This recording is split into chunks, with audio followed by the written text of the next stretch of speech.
Moi, ça sera en français par contre. Je vais me présenter quand même. Je suis Guillaume Desjardins. On travaille chez Xelia. Xelia qui est une société de services sur Paris, qui donc accueille ce meet-up avec comme invité Joël. Il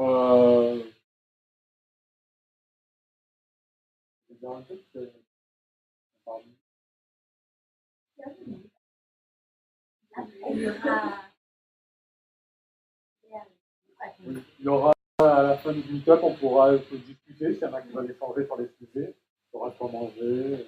Que les différents devant la caméra. Ah, si jamais il y a quelqu'un qui regarde. Ah oui, si jamais les gens veulent. Oui, c'est vrai. Je n'avais pas pensé, ouais. D'être un peu plus.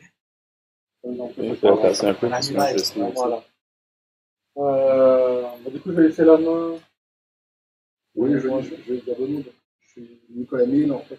Devant la caméra, si jamais il y a quelqu'un qui regarde. Je suis co-organisateur, en fait, de ce meet-up. Mon métier, en fait, c'est d'apporter des ressources externalisées aux entreprises qui ont des projets stratégiques à déployer. Ce que je fais avec Arcadis, de Christian, où je m'occupe de son business développement et sa stratégie commerciale. Et donc, aujourd'hui, c'est d'organiser au mieux possible avec les moyens que j'avais à ma disposition la venue de Joël, qui nous vient donc du Canada, donc avec tout le décalage horaire et qui va nous parler de ce qui est sécurisation des applications à travers une API que vous avez développée. Oui. Et qui apparemment a l'avantage de pouvoir répondre prochainement à la RGPD, qui est quand même un des sujets importants que l'on va avoir dans les mois qui arrivent. Suivant la préférence de l'auditoire, Joël est en mesure de faire sa présentation en français ou en anglais. Plutôt en anglais. Allez, c'est parti. Being Canadian, I have like this big thing where I can easily switch from one to the other, so that's great. I also work in English, but I live in French, so at my house we speak mostly French, so I can easily switch from one to the other. So if you have any questions afterwards, by all means, just talk in whatever language, even a little bit of German, but don't expect a great answer. So let's get started with our security talk. So I'll talk a little bit about different things like OAuth, OpenID Connect, a little bit of theory for the first part, and then eventually I'll move into more practical stuff. And we'll take a small break at one point, and then I'll come back and I'll talk about how to implement that using our solution. So let's get started with this. So I have a confession to make. Sometimes I store passwords in plain text in a database. I know I shouldn't do it. Everybody knows that you shouldn't do that. But you know, you have those times where you really want to get something done. You really want to build a prototype. You want to do a proof of concept very quickly, or you have a pet project or an idea, and you want to build something. And doing all that login stuff, and so that the users can log in, and doing all that sign up stuff so that users can sign up, and doing all that lost password stuff because users are stupid, can get quite in the way. And next thing you know, you're 2 weeks in your project and you still haven't done anything apart from just building your login screen. So that's why sometimes we take shortcuts. That's why sometimes we store passwords in plain text, just because we want to bypass that and move on to the real stuff. So you'll have in your JavaScript page a if admin equals or username equals admin, let the user in. So, but we shouldn't do that. We all know that. So I wanted to stop doing that, of course, and I looked a little bit into OAuth, and the only thing that I could see is that it's a bunch of charts with a lot of arrows and a lot of redirects, and it seemed really complicated, so I continued using plain text passwords. Until I actually got a new job, and I had to learn some of that stuff, so I actually got to dig into it and really understand how that works. And ever since I understood how token-based authentication works, it's like, this is the best thing ever. So now all my applications are actually using another one, somebody else's server, So I don't have to deal with all that. But in order to be able to do that, we need to understand how this actually works. So quickly, a little bit about me. I work with Auth0. I've been there for 3 months now. And we build a platform where we do identity as a service. So it's a SaaS platform that helps you secure your applications. It takes care of all the user management, securing your APIs, the ACL, as well as the identification of users. So a lot of cool stuff, and that's why I actually had to learn OAuth. I'm a bit of a JavaScript junkie. I do a lot of JavaScript, so everything I can do, I do it in JavaScript. So all my examples that I'll show are using Node.js in the back end and multiple frameworks in the front end. And I really like to learn about new stuff, and I like to share about it. So that's how I became a technical evangelist for Auth0. So yeah, essentially my job is just to learn all the new frameworks that come out, try to play with it a little bit, try to build some applications, and then I go around conferences and I share that knowledge. So I get to travel a lot. And the funny thing when I travel is that people think that, it's so fancy. I go to Paris and all that stuff. Although to be honest, like I've seen my hotel room and Zivia's office, and that's about it so far in 3 days. Also, people think that I go to all those super fancy restaurants and all that stuff, but in reality, it's more like, let's just go grab something really quickly, or I'll even order something. But there are places where I go, usually mostly fast food type of thing. They have one thing in common: you actually have to pay before you eat. So those fancy restaurants, you sit down, they serve you, and then they bring the check at the end. But those smaller restaurants, they actually ask you to pay beforehand. And when you pay, obviously the waiter or whoever's the cashier won't ask you for your banking information. And because I travel from another country, I don't necessarily have any money on me, so I use my credit card. So, I want to have a slice of pizza for 99 cents. So I'll go to the restaurant and say, could I have a slice of pizza? And they'll say, well, we don't really know you, so let's just pass you this machine that will validate if you actually have 99 cents in your bank account. So this talks to my bank, and my bank will tell to the restaurant, yeah, he's good, he can afford that 99 cent slice of pizza, and then the restaurant will actually. So that's how OAuth works, essentially. There's just a way to delegate some of the stuff to a third party that will identify you and have information about you. So if we change that a little bit and we use a browser instead, an API, and we still have our server there.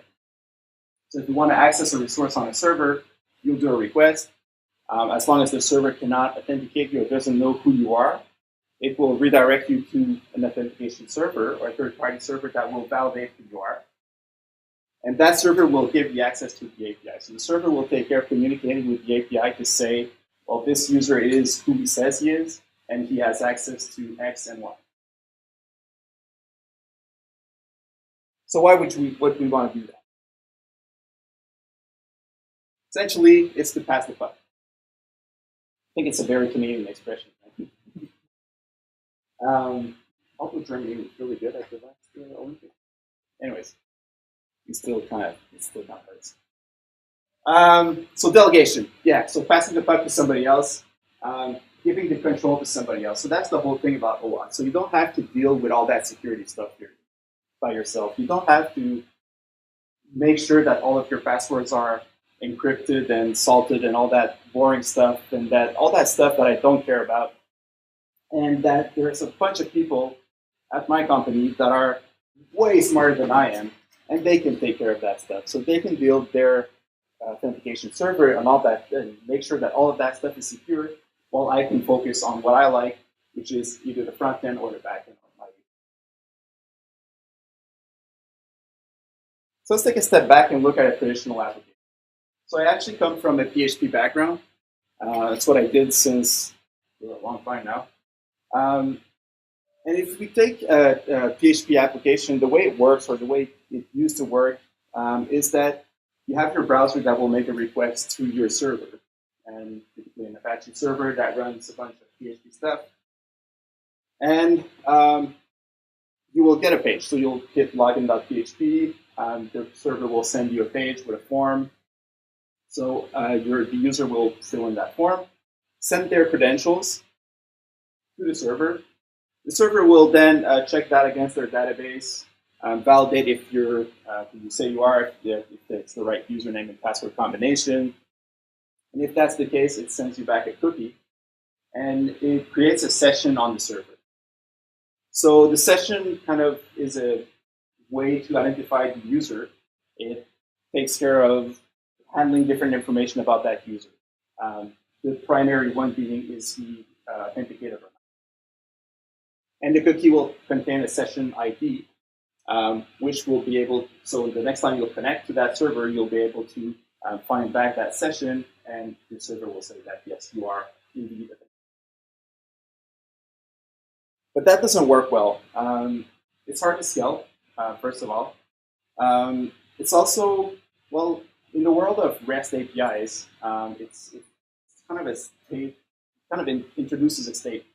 So you kind of have to know where your user is at, and you tend to keep a lot of information about where you're at in the transactions and all that stuff. So it can get a little bit messy. So if you want to build like real pure REST APIs, using sessions will not be very helpful for you. It's also a little bit tricky, because if you want to build a mobile application or a native application for a mobile device, then you'll have to create another way to log in, because that login.php page won't work on your mobile unless you actually put in a browser in there, but it just gets complicated. If you have another machine that wants to connect to your API, then it's a nightmare, because the machine doesn't know what to do with the form. So you need to find different ways to authenticate. So you end up with a bunch of different ways to authenticate, and it gets really messy. The other problem is that those applications tend to be really tightly coupled. So all of your login and user logic is built into the application.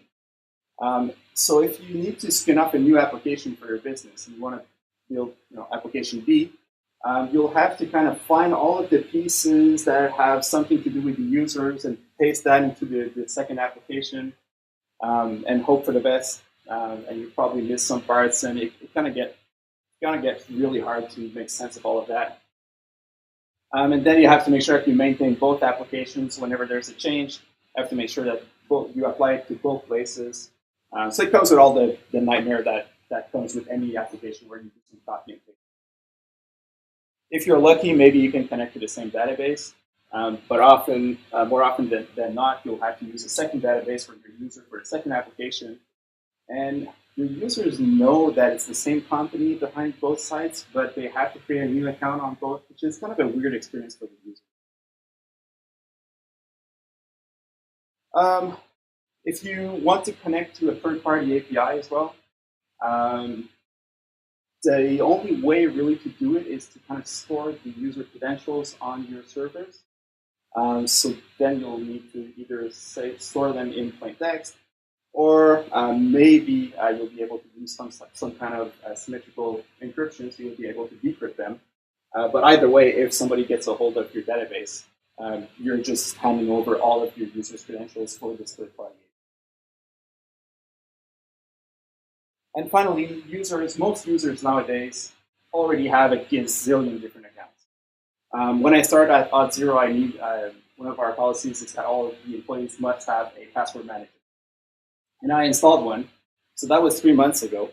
And I am somewhere near 167, I think, last time I checked. 167 accounts that I've logged into, different accounts that I've logged into in the last 3 months. So that's a lot of accounts. And most users are like that. They have an account for just about everything. And we're kind of getting tired to, just keep filling those informations again and again. So it can be sometimes the users won't log in. They simply won't want to do that extra step. They'll see that you're asking for, to create an account for whatever it is, and they'll just move on to the next site. So very poor experience having to remember all of those. Not to mention the fact that it's really dangerous, because the more accounts people have, they tend to use the same password everywhere. I'm sure nobody here does that, but same password, all different places. And again, the more you use it, the more exposed it is, and the better chance that there's a breach. And once there's a breach, somebody can get access to all of it. So for all those reasons, OAuth came or appeared or whatever. So essentially, what happened is that they took a bunch of very smart people, they locked them in a room, and they only let them out once they had a very secure solution that they could propose to them. At least that's how I imagine it. I really like this image of like those people locked in there. I'm assuming they were sending emails. I like my way better. So OAuth is a framework for security that was developed a few years back. So there's an official RFC, and it states a few different flows for authentication. So it's there mostly as a guideline. So it's technology agnostic. It doesn't matter if you're using JavaScript or Java or whatever you want. It doesn't specify anything technology-wise, but it really specifies the flows and how the information should move around in order to have a better way to authenticate our users into our app. So OAuth is really about authentication, so making sure that the user can log in using the user. So I said when I started looking at OAuth, there's a lot of flows, there's a lot of arrows, and unfortunately there's no real way around it. So yeah, let's take a look at it. So OAuth, like I said, is all about how the information goes around. So if you build an application where you have a browser, which has a front end, and you'll have a server, an intermediate server, which is a node server in this case, and you have an API that you want to access to get some. So that would be a very classic way to do it. OAuth introduces the authentication server as a third party right here. So if your browser makes your first request to your node server, your server will be in charge of validating if the user is authenticated or not. If he's not, he sends the user to the authorization server, and the authorization server takes care of serving a form to the user. Right? That's the safest way to do it. So the authorization server takes care of handling all of the user information, including the login form. User fills in the form with his credentials, and an access code is sent back to the browser. And that access code is just a small string, just a few characters long, and it's very, very, very short-lived, just a few minutes at the most. And the browser will send that access code to your server. With that access code, your server will be able to communicate with the authentication server and ask for an access token as well as a refresh token. So it's very important here to notice that your browser, your front-end application, never had access to any token, any username, any password, nothing. Your front-end has access to absolutely nothing. So if a user had his console open, or if he was looking at somebody else's or trying to do a man-in-the-middle attack, there's no way he can get any information about the user using that system. Of course, there's always ways, but you are reducing the risks of the very, very minimum. So you have your access token, and now that you have an access token, you can access your API and get the information that you needed from that. And it's sent back to the browser. So that's the best way to implement, or one of the very good ways to implement OAuth. There are many, many different flows. There are flows for if you have a server like that. There are flows if you do machine-to-machine communication. There are a bunch of different flows, but that's one that you would typically use. The other one that is often used is for single-page applications that don't necessarily have a server in the middle. So it's a single-page application that would directly access an API.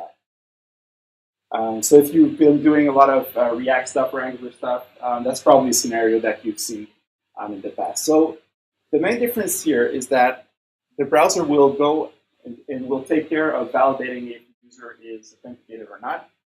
And if he's not, the browser or the front end will take care of redirecting the authorization server.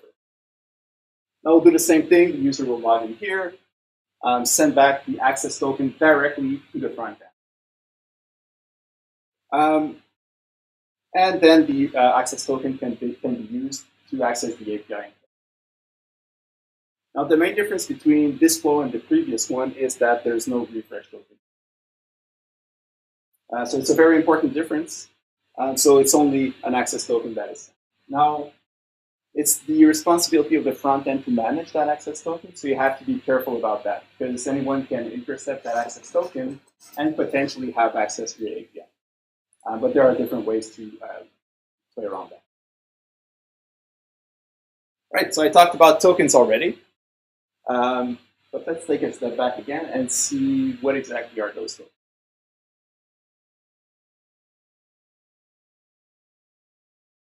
There we go.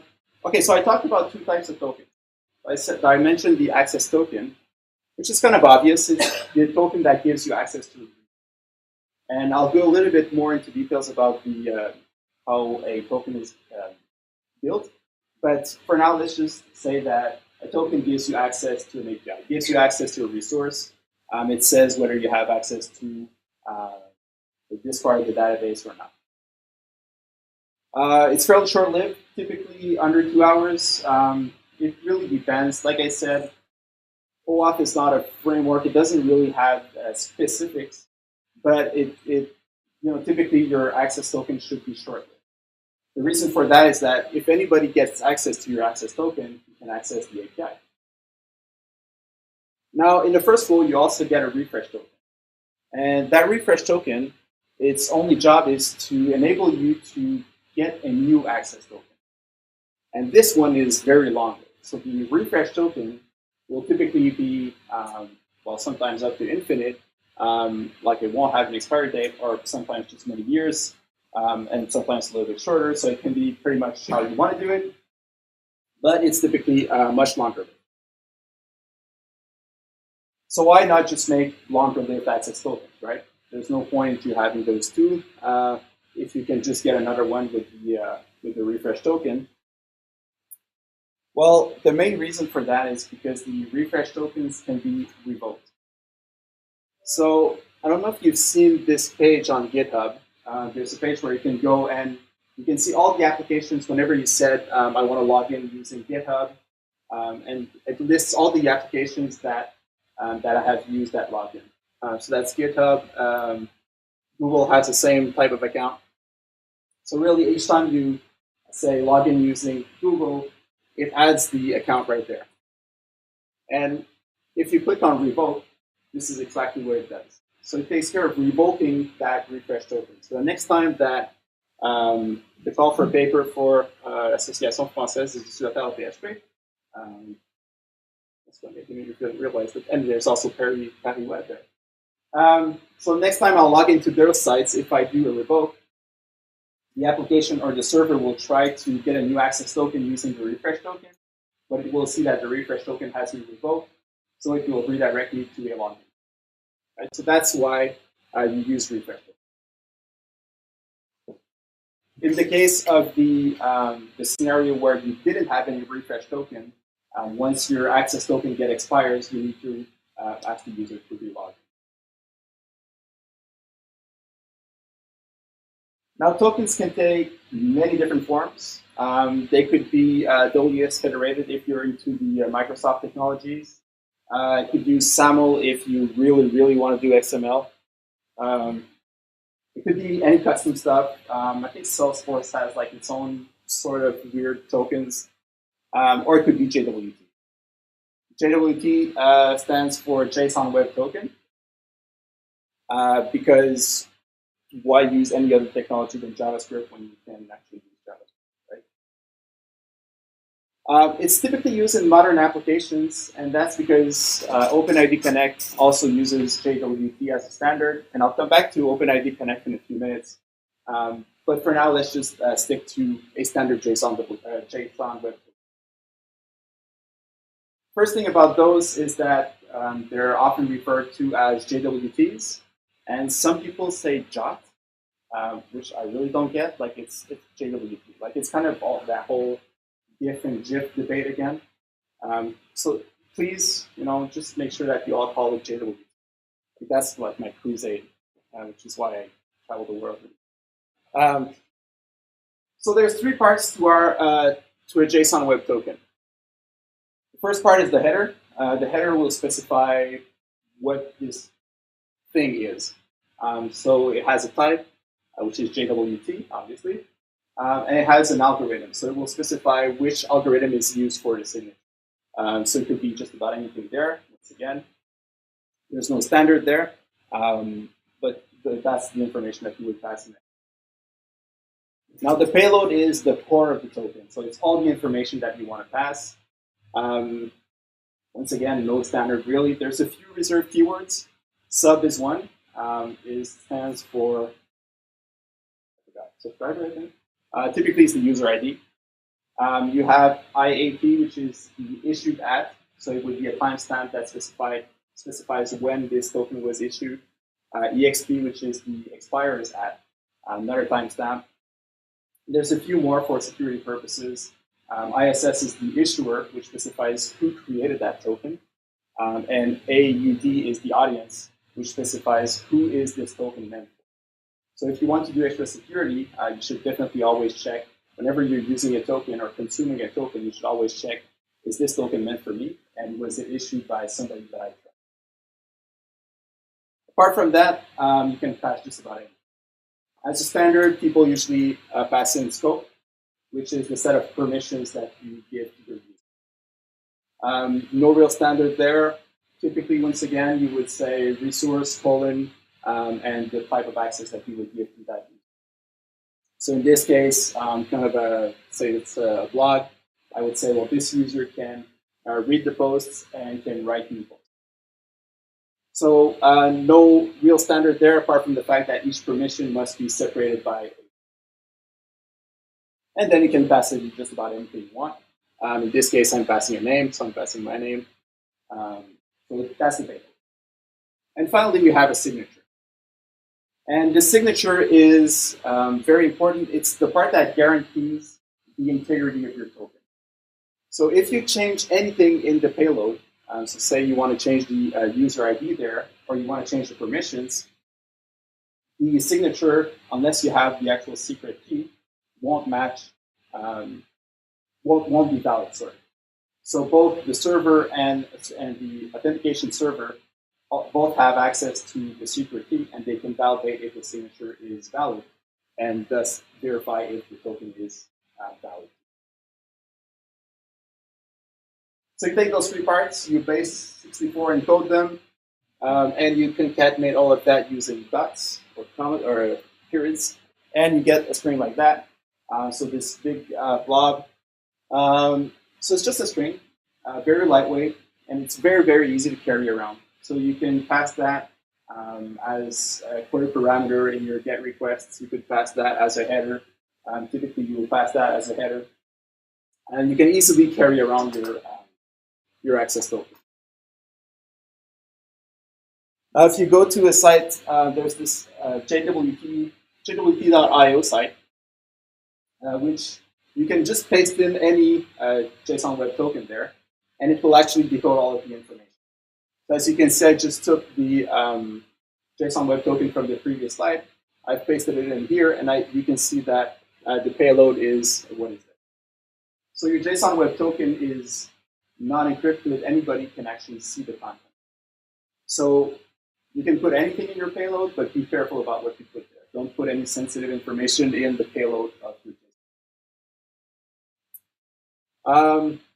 Yeah, so that takes care of JSON Web Tokens.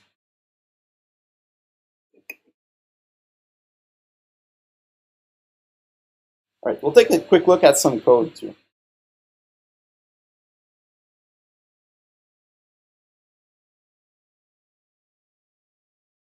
Now I've talked about how authentication servers work, how APIs will consume those web tokens.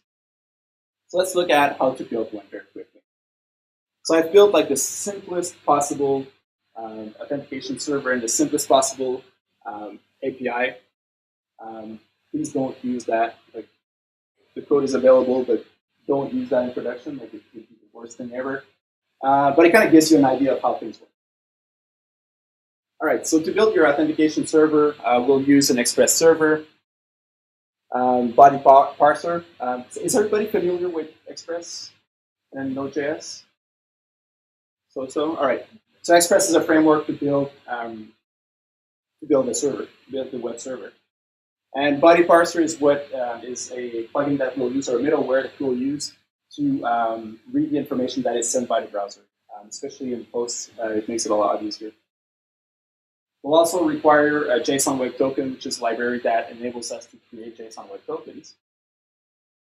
And then we initialize our Express server simply by running Express. So we've got our requires. We'll need to create a user database. So as you can see, it's my signature database here with passwords in plain text. So we've got 2 users there, nothing fancy, just username and password. Obviously, you would need to connect that to a real database and find a way to hide those passwords, but that's it for now. Now I will add my middleware, body parser right there, so app.use, and then I'll create my endpoints.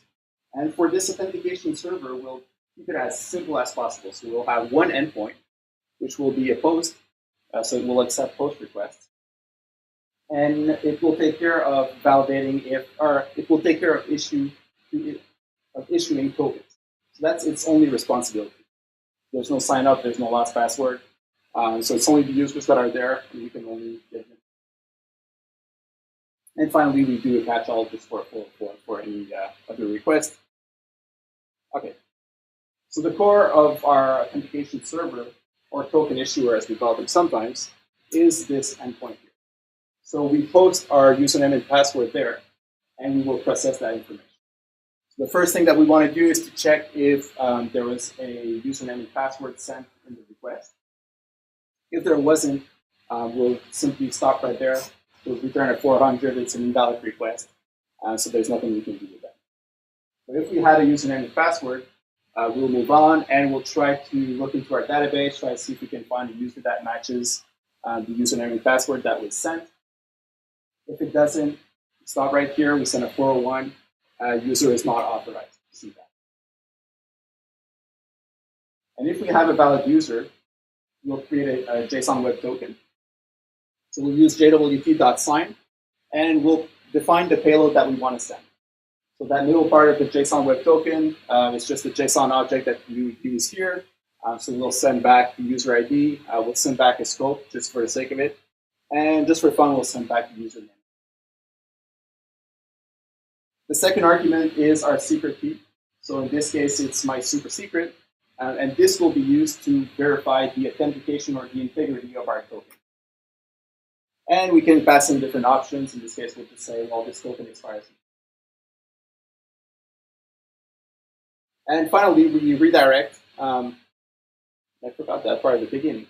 But we'll redirect the browser to what our initial so our browser will send an initial request, and it will specify on which page it wants to be sent back after the authentication. So once we're done, we'll go back to that address on the browser, and we'll append the access token there as part of the hash part of the URL. And then we simply do a listen on port 8080 and say authentication server has started. So that's it for our authorization. But we'll see it in action in a few minutes. So just before there's the other part here, there's the API too. So we've got our authorization server, we've got our API, and we've got our front end. So let's look at the API. So the API, as opposed to PHP applications, is a completely separate entity. It runs on a different server. It could be on a different machine. It doesn't matter. In this case, we'll run another server, another Express server on a different port on the same. So pretty much the same thing. We take Express, we take body parser. We'll also include random peak, which is just a node library that can be used for to create random stuff. So we'll use it to create random clickbait headlines. And we'll also require Express JWT. Express JWT is a middleware that is used to validate the integrity of a token that is sent in a request.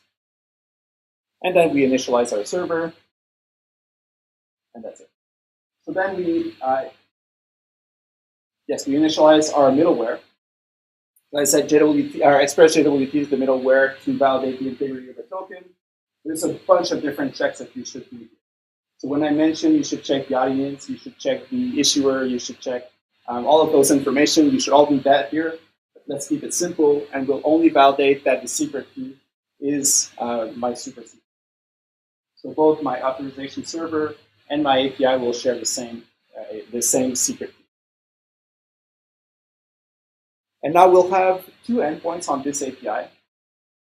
So we'll create a headline that will simply return a randomly generated clickbait headline. So it's a public endpoint.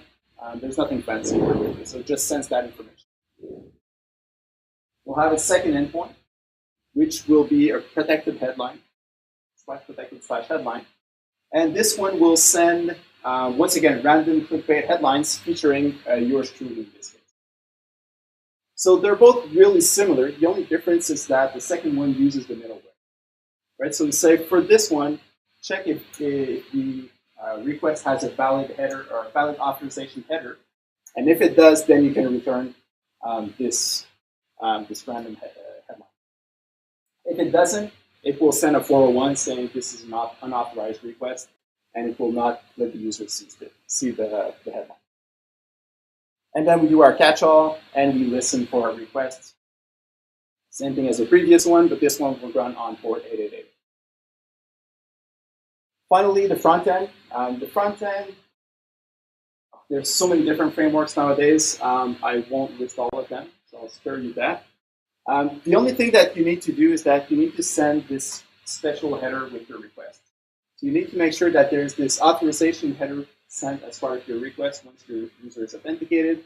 You say bearer, and then you'll pass the access token. So that's the only thing you need. By passing that, your middleware on your API will check if that is a valid access token and if it has the valid secret key, the one matching from the authorization server. And if it does, it will give access. So let's look at what this looks like. All right, so the code that I'm running basically has those two servers right there. So it does the check here. It checks for the secret key in a JSON Web Token, has the two endpoints, and uses the middleware right here. And the authorization server is exactly the code that we've just seen. So it checks if the user is valid. And if it is, it creates a token that will send to the or back to the browser. Somebody's having a lot of fun.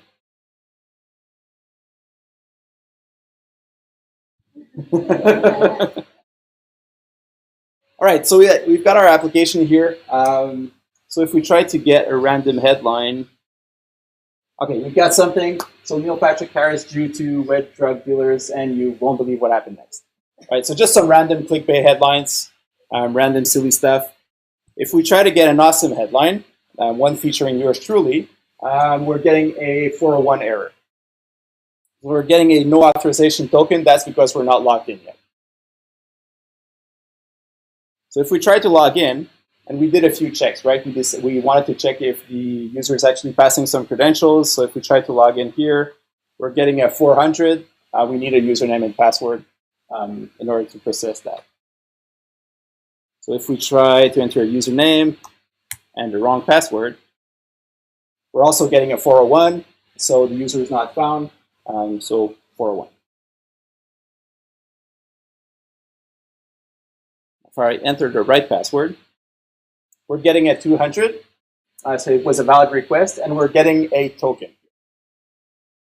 So typically, you wouldn't display that to your user, but just for fun, let's paste it in here, and we can see that we have our token. We can decode it in jwt.io.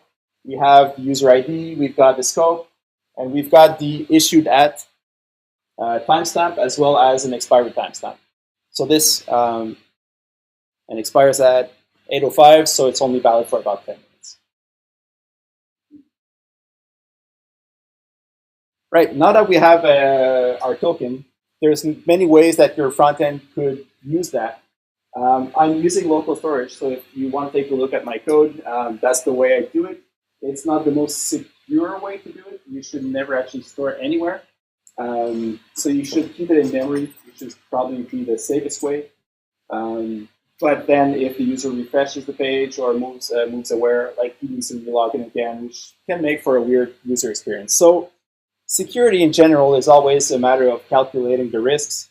So in this case, I'm pretty sure that there's no very sensitive information, so I'll store the access token in the local storage. And if somebody has access to it, well, do that. All right, so now that we have our access token, we can get our awesome headlines. So is Joe Lord making passive-aggressive remarks at Barbara Streisand? So there you go. So we can send our access token now. And if we just look,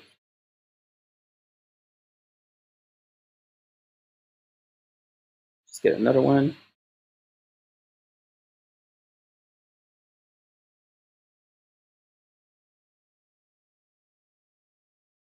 Small. If we look at our request headers, we've got our authorization right here. So this is the part that I mentioned. So you have to make sure that you're passing the header with the access token, and that's what will give you access to your API. All right, so that worked.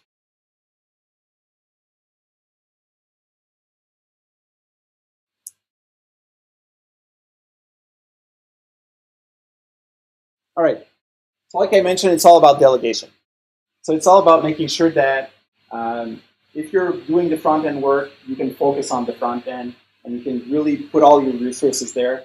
If you're working on the back end, if you're working on your API, you can take care of doing all the back-end stuff and taking care of all the business logic there. And you don't have to take care of all the user management. And if you're really into it, you can really build your own authentication server and really put all of your effort making sure that this little thing is secured and making sure that you maintain this part of your ecosystem. So that's why delegation is so important. Now that takes care of the authentication part. So we can now log into our API, but we still don't know who the users are. So, I'm talking. So I mentioned earlier that I get to travel a lot. And when I travel, I need to go to some hotels. And typically I avoid those hotels, those motels especially, where you just sign in a guest book and they don't ask for any piece of ID or anything. Has everyone seen the show? Yeah. By the way, we're looking for a new evangelist since we went there. Seriously though, we go to some places that are a little bit more like this. So you're just middle of the range hotel. And once again, I come from a different country, so I need to have a piece of ID to prove who I am. I could use my passport, but my passport is a very sensitive piece of information. I don't want to give that to anyone, because if they would take a picture of something, I couldn't go back on. Which is not so bad if I'm in France, but if I'm in the US, really sucks. So I don't want to give them my passport, so I could give them my social security card. Which looks like that in Canada. And as you might guess, they won't accept that as a piece of ID because it doesn't tell anything. It doesn't prove that I am who I say I am. It's just a number and a name. So typically, the one card that I would use is my driver's license. And even though my driver's license is in French, because I live in Quebec, it will actually be accepted anywhere in the world because there's a lot of different things in there. There's a lot of things that to validate that, or that seem to be a valid piece of ID.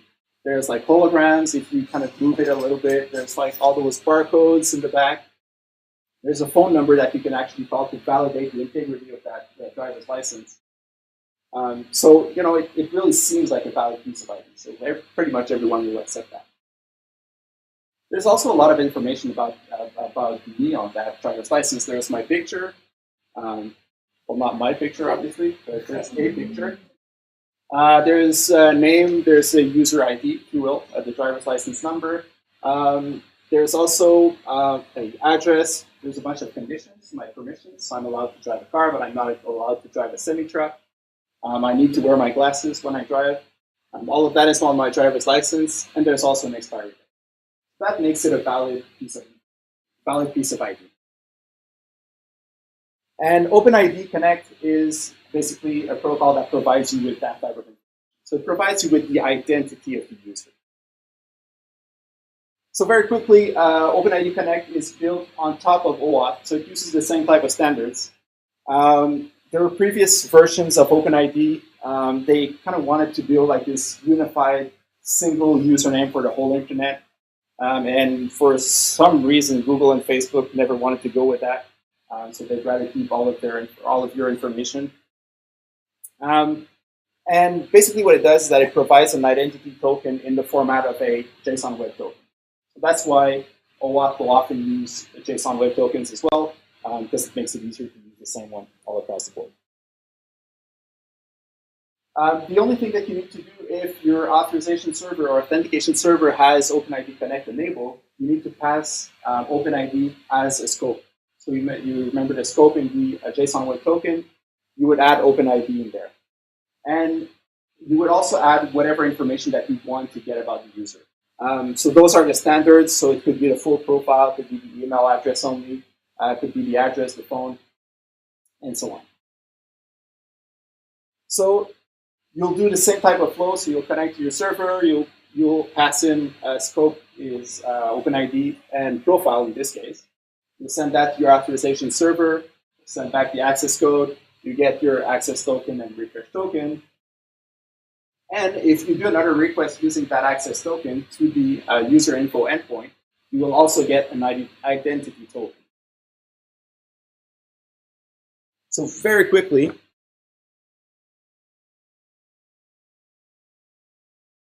if we take a look at this application that kind of simulates the whole flow, or doesn't really simulate, it actually does it. So you can see that I do my request, original request, and I add the scope OpenID, as well as profile email, give me all the information about the user.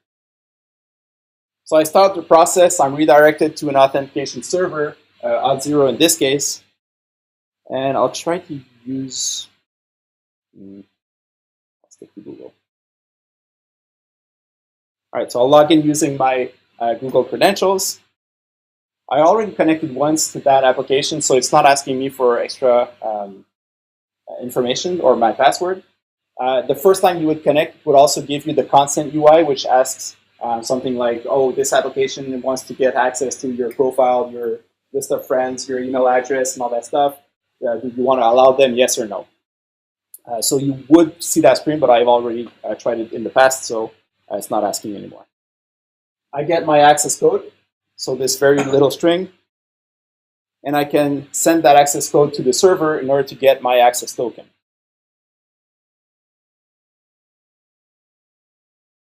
So the response from my server has an access token as well as an ID token here. The ID token is a very long string, so let's just take a quick look at what it is. We'll verify it here. So we can verify the signatures matches, and this is the payload of my JSON web token. So now that I've used OpenID Connect, not only am I authorized to access the servers, but I also have all of the information about the user. So I have his picture, his name, family name, locale, gender, a bunch of different information about the user. So now you don't even need to put in a form for your users to fill in to get all of that demographic information. You can get it automatically from whatever server that you connect to, and you can pre-fill all of those fields for him.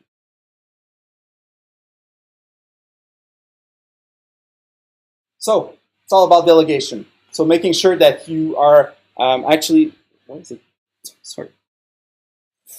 making sure that you are delegating all of that authorization stuff, all the user stuff, all that sensitive data to the right team, to its own little server, and making sure that nobody has access to that, and you can focus on the real applications. So I've shown how to build your own authorization server in here, but of course there are different servers that you could use. So you could use Facebook servers, you could use Google servers as well. Each implementation is a little bit tricky, especially if you want to do multiple. So there are solutions that gather all of them, like OAuth, or auth0, of course. But we also have competitors, so just Google them up. I won't tell their name here. But there are different solutions that you can use to create all of that for you. So this is the part about the theoretical part. About 50 minutes in, it's not bad. We'll take a little break, just a few minutes, and then I'll show you different implementations on how to use auth0 very specifically. So we'll change the server code a little bit. We'll use auth0 instead, and we'll validate to the access to a server, and I'll show it with Ember.js at Christian's demand, and using plain vanilla JavaScript. All right, let's take a 10-minute.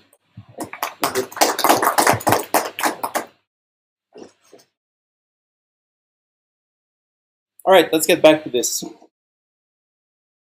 So what we'll try to do now is that we will implement all of that, but using auth0 instead of using just our own custom build solution, which was obviously not very secure. So my code takes both right now, so I'm using just a few if statements to make it easier. But the one thing that I will do here on my API is that instead of using the check for my secret key, I'll check for those right here. So the first thing that I would need to do, ahead of myself right now, first thing I would need to do is to go to auth0 and to create an account.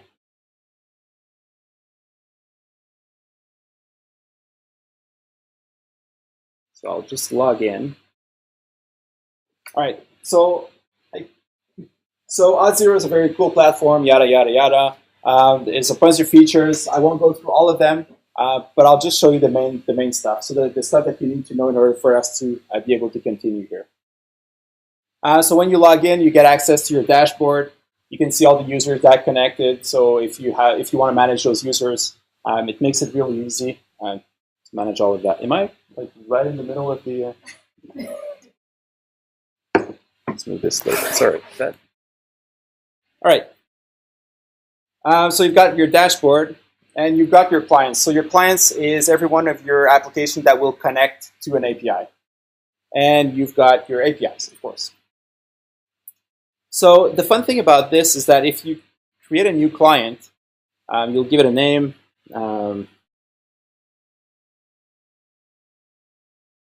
And you can specify the type of client that will connect to it. So let's say that we have a single page application, and then you can create it. And you are automatically directed to the quick starts. So in here I can say, well, you know what, I'll use just plain JavaScript.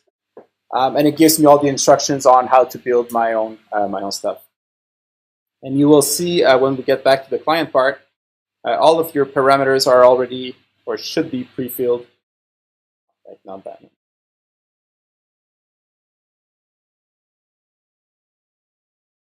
Oh, why is it not? Okay, well, usually you get all of the information pre-filled with your access keys and all that information. So it's just a matter of copy and pasting all of that data into your application.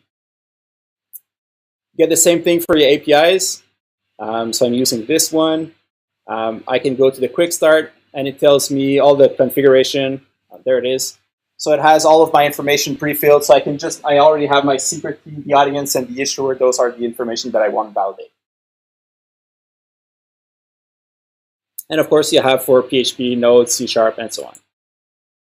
There's a few cool things. If you want to add some connections, I'll use the Google connector. You could use just auth0's username database for plain username and password access, but you could also add all the social logins as well. So you can add Google, Facebook, or Microsoft, and there's like a few hundred of them. And the coolest thing, and if we have a minute, I want to go to that, but we also have passwordless integration. So where you just get to send a link to a user and he just gets an email with that link, clicks on it. So there's no more password at all, which is really, really nice. Which is one thing that I'm trying to push for right now.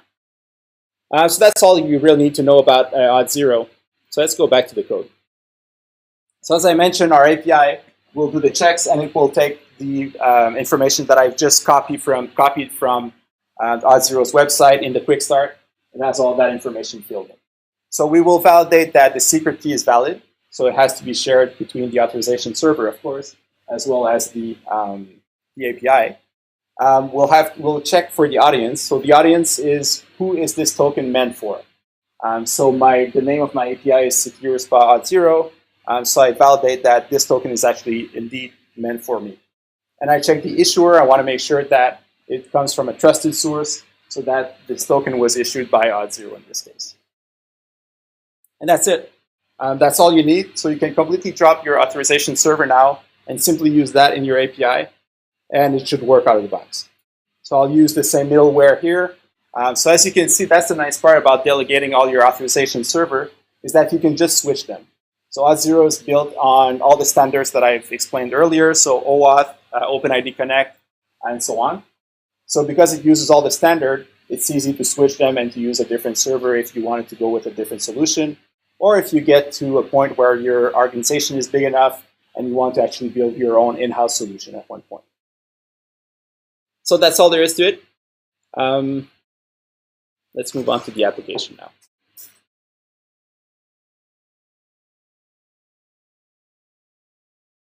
Now, in our front end, what we'll do here is that we'll use the Auth0 application or library, which I've just added from a CDN. So I won't go through all of the lines of the Bootstrap stuff, of course, but let's just look at the core of the application. So I'm adding Auth0 from the CDN. Because this is just plain JavaScript, I don't want to use Webpack, but you could use a require. It's all CommonJS stuff. But in this case, let's just use a CDN and a regular script tag. And we'll define our web auth. So web auth is what will be used to log in and take care of handling all the authentication part. Now my login function will be this one here. And I'll call the authorize method of my web auth object. What this will do is that it will take care of redirecting me to the authorization server, which is Auth0 server.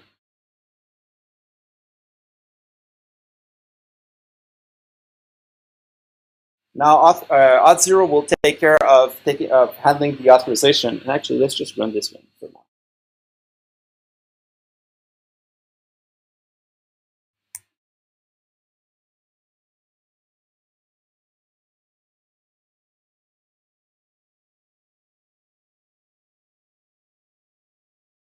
All right, so I have the same type of screen. So when I click login, I'm redirected to Auth0. As you can see, I added the Google social login, so I can use this for quicker login. I'll just use my username, and I'm sent back to my application. Now, as part of the parameters that I've sent to my web app project, I gave it the domain on Auth0, the client ID. You notice that I don't give my secret key here, so you should never keep your secret key on your client. But I'm sending the client ID so that the authentication server will know who is trying to communicate or which one of your clients it's trying to communicate with, audience, and the scope. So I'm also using OpenID here. And I also send a redirect URI. So the redirect URI is where Auth0 will send me once it's authenticated me. So what it did right here is that it sent me back to this page. So I'll do everything on the same page here. Typically, you would use a different page to handle all of that, but for the sake of simplicity. And you can see that in my header right here, or in my address bar, I also have my access token. If I scroll, you should also see an identity token at one point. Anyway, somewhere in that mumble jumble there. So what we need to do is to actually parse that information and make some sense out of it. So in here, I have my parse hash function, and this is exactly what it does. So there's a lot of code here, but what you need to know is that it takes the hash part of the URL, splits that into different parameters, and you can get your access token as well as your identity token from here. Now, like I mentioned, I'll check if I have an access token, then I'll store it in local storage by using local storage set item. And that's really all I do. Apart from that, it's all just fancy stuff, displaying or hiding the login, logout buttons, and just displaying the access token in our big box. So really, the only thing that we do here is to store the access token. So we extract it from the URL, and we store it in our local storage. So now if I try to log in again,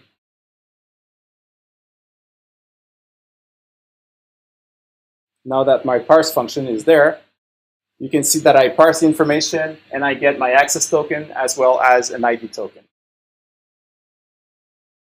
And if I take a look at my ID token, you should get something pretty much along the lines of what we had earlier. A little bit less this time because I only specified the profile, I think. So I get just a basic set of information, but you can still get it. So Auth0 uses OpenID Connect out of the box. So it's very easy to get the user information right there. And now that I have my access token, I can try to get my awesome headline. And of course, I'll need to actually enable those first.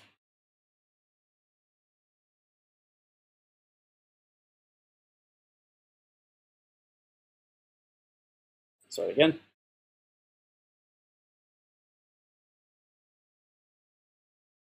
All right. So now if I, oh, come on. So now in theory, it should work. I know exactly what went wrong, actually. So what I'm doing here is that I can get my random headlines.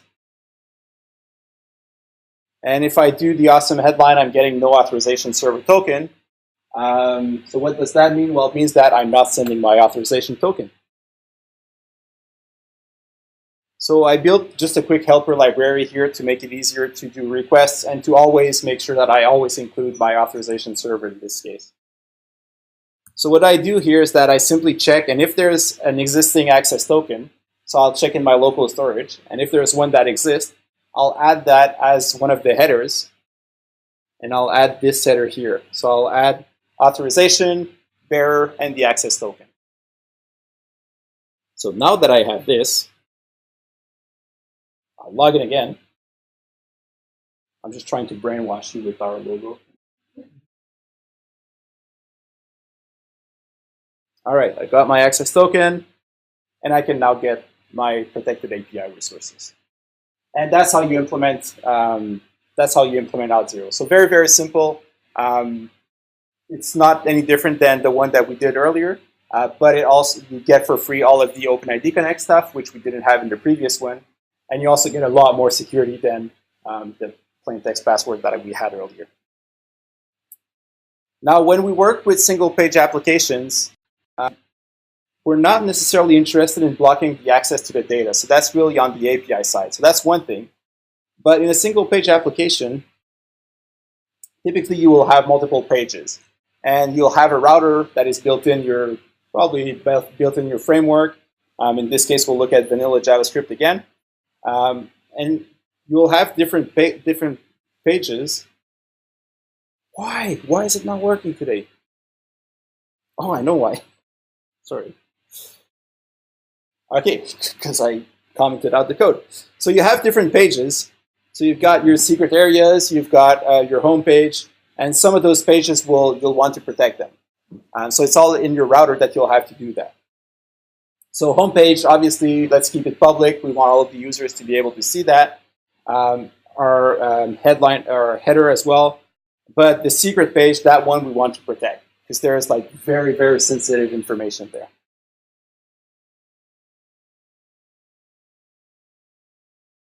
So in here, I'm using vanilla JavaScript. So I've built my own router. So I'm using just a hash-based router. So whatever is after the hash right here is what I want to display, the section on my page that I want to display. If we were to look at our index.html page, there's just a few divs, one that says secret page and one that says home page, and we'll just hide and show them. It's not the most secure way to do it. You would want to remove all of that HTML code, and that's what your routers would do in a full framework. Once again, for the sake of simplicity, we'll just hide them. You don't have a session? You don't have session? I don't have any sessions in there. So once I have my access token, I store it in my local storage, and I'll build a function which is the isLoggedIn function, which is somewhere in here. So in this case, I'm simply checking if there is an access token in the local storage. Of course, in your real implementation, you would want to do a little bit more check here. You would want to check if, one, the access token is actually a valid access token. Because right here, if I just store ABC in my local storage, it would work. But you would want to validate that. You'll want to make sure that the token is not expired. If it's expired, you'll have to redirect to the login page instead. So there's a bunch of different checks that you should do here. But right now, we'll just keep it as simple as possible. So the only thing that we're checking is if there's a login or an access token stored in the local storage. Now, if we go back to our router, the way that I initialize it is that I add all of my routes. And I'll just give the name of all of the routes. I'll say, well, I have a main page, which is called main. And I'm using conventions here, so I know that this refers to the main page or the div that has the ID main page. I'll say this one is not protected. I'll set that to false. For the secret area, though, once again, I'll give it a name. So I'll say secret, so it refers to hash secret, and it refers to the div called secret page. And this one, I'll say, well, this one is protected. So this one, you can only let the users in as long as they have a valid access token.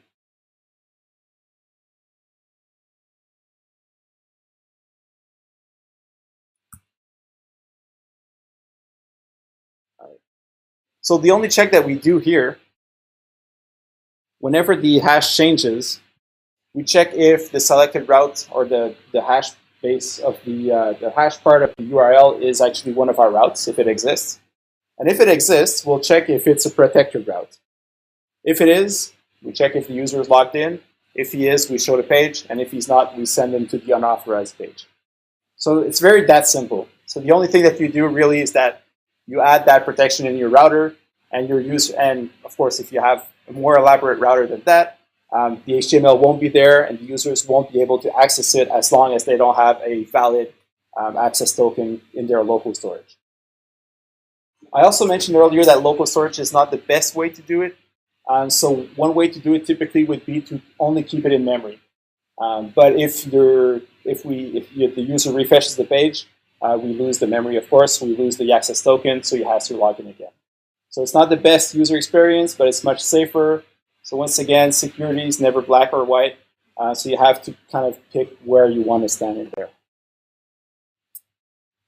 So that's it. So now that I have that, I should be able to go back here. I'll refresh. I'll need to log in again.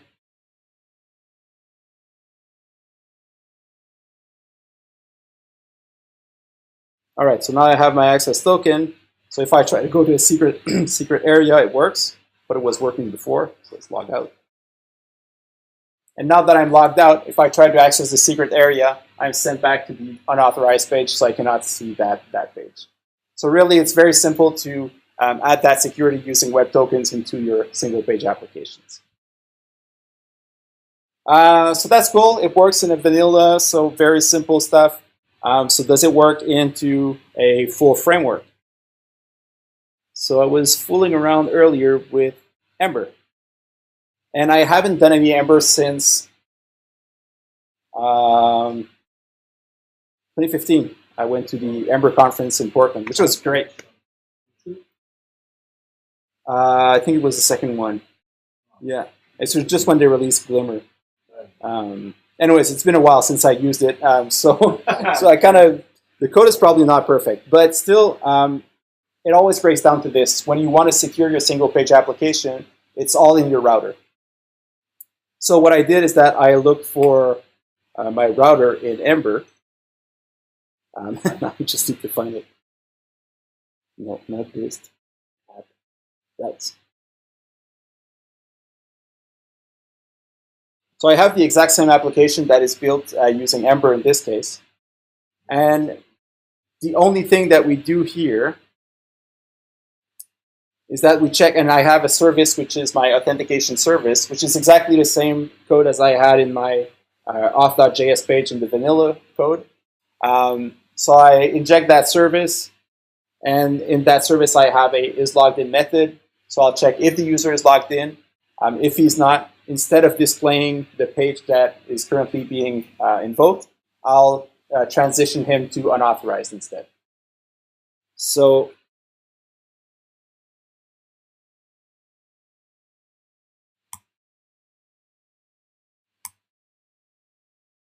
fingers crossed. Should work.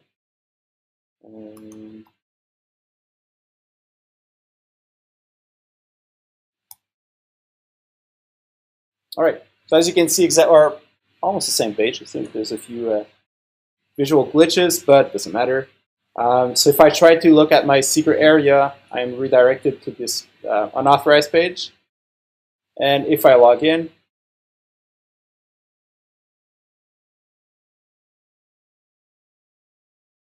I can actually access my secret area now. As for the headlines, signature won't be valid because I didn't do all of the checks here. But it's essentially the same thing. It's just a matter of adding your authorization header into your GET requests for to validate against the API. So everything is done on the API when you want to check here. But for the pages, it's done in the router. So you should always implement both. So anytime that you try to fetch some data from your API, make sure that you send the headers, but also protect your routes so that the user can't access places where he's not allowed to.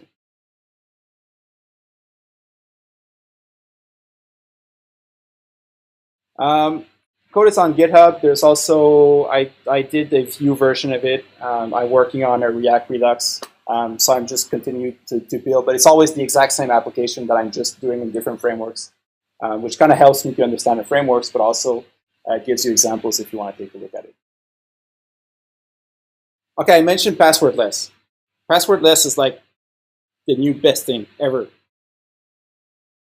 And I did it, I started working on it around 4 this afternoon, and then I came here at 5, so it tells you how risky this is.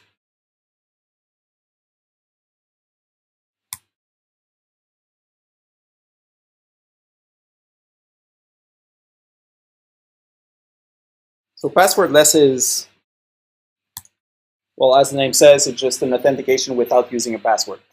So it's just a way, everybody uses Slack or use Slack. If you're too lazy to type in your password, it asks you to send and I always use it just because I don't like to type my passwords. And of course, I use a password manager, so all my passwords are like 25 characters long and with weird stuff, so I can't remember them. So those secret links are really good. And it's getting more and more used. So passwordless in the Auth0 context means passwords, or not passwords, emails, sorry. And you could use either a link, so you'll send a link to the user by email, or you'll send a code. Code is a little bit more boring, but it just sends you a code. And instead of entering a password, you'll enter this 6-digit code. You also have SMS, which is exactly the same thing. So it just sends you an SMS code, and it will ask you to enter your username, and then it will wait for you to enter that access code. And finally, there's also Touch ID that can be used on native applications, so both Android and iOS. But in here, I'm using the link one, which I find really cool, by email. So I don't know if this will work. All right.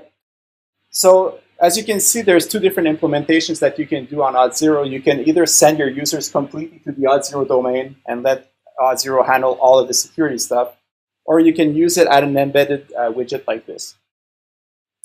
We highly recommend the other way, the one with where you completely hand control to the authorization server, because by doing that, you avoid cross-origin attacks, possible attacks, as well as man-in-the-middle attacks, because you're actually sending the password over and the username over the wire across different domains. So it's a lot risky. There could also be someone malicious that installs a keylogger on your application in one of the NPM modules, and Auth0 take care of making sure that that doesn't happen on their server. So they can kind of guarantee that it's safe when it's all done there, while it's not here. But anyways, so we've got our widget here. So it's only asking me for my email, which I'll send. All right, so it's supposedly send a link. You'll all see my emails. All right, welcome to Passwordless. All right, so I'm getting this link, and this link will expire in 5 minutes, so it's only valid for a short period of time. And there's a bunch of random stuff in there, so it's really hard for somebody to just create one or try to hack into that. And yes, it worked. I'm surprised. So there we have it. So we're logged in. We have an access token.